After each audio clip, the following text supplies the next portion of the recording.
हा मंदिराचा परिसर आहे। खूप सुंदर मंदिर आहे।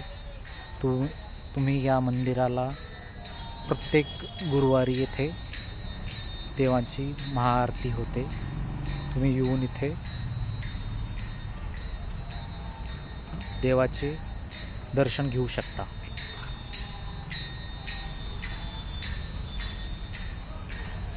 हा तो सर्वात मोठा घंटा आहे जो एंट्रीला मंदिराच्या एंट्रीच्या वेळेस मेन डोअरला बांधलेला आहे।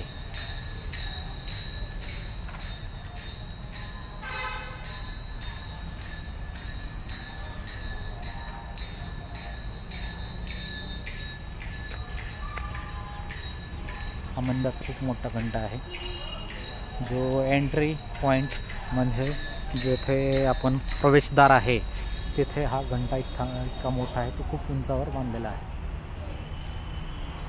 आणि परमपूज्य अखंडानंद सरस्वती महाराजांचे समाधी आणि त्यांची मंदिराची नीव या महाराजांनी ठेवली आहे।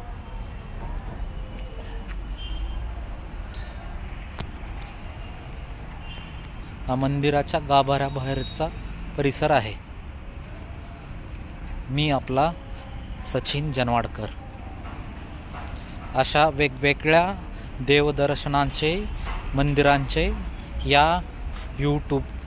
माझ्या यूट्यूबच्या मार्गे तुम्हाला दर्शन आणि वेगवेगळे मंदिर येथे तुम्हाला माझ्या यूट्यूबवर भेटून जातील।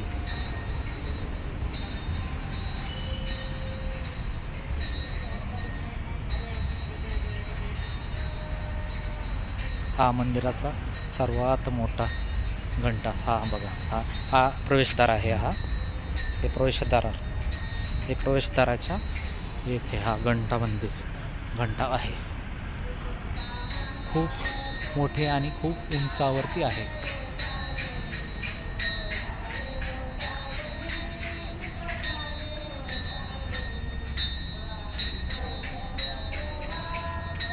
आणि येथे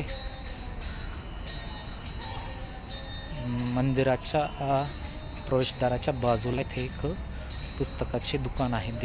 देवी देवतांचे आणि नारळ वगैरे प्रसाद वगैरे इथे मिळतो। आणि दर गुरुवारी इथे खूप गर्दी असते। आणि हे बघा बाजूला आबोली हॉस्पिटल आहे, खूप नामांकित पण आहे हे हॉस्पिटल।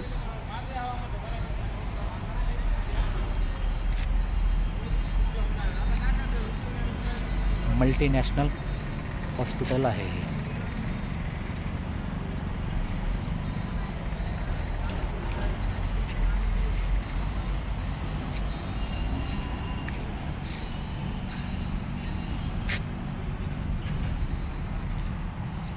भक्तांच्या राहण्यासाठी हे केलेलं छोटंसं त्यांचं गृह आहे।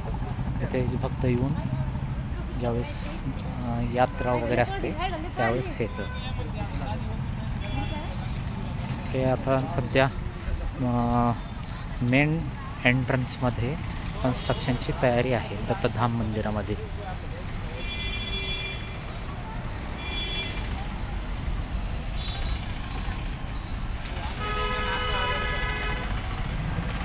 तुम्ही आवश्यक दत्तधाम मंदिराला भेट द्या। हे खूप सुंदर आणि प्राचीन मंदिर आहे। परभणीच्या बसस्टँडपासून 5 ते 7 किलोमीटर आहे।